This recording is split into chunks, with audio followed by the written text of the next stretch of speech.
aking nanay, aking tatay.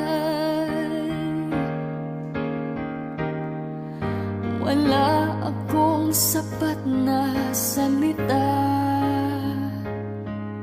walang katumbas inyong pag-aruga. Ngayong kayo'y matanda na't nanghina, ako naman ngayon ang dapat mag-alaga.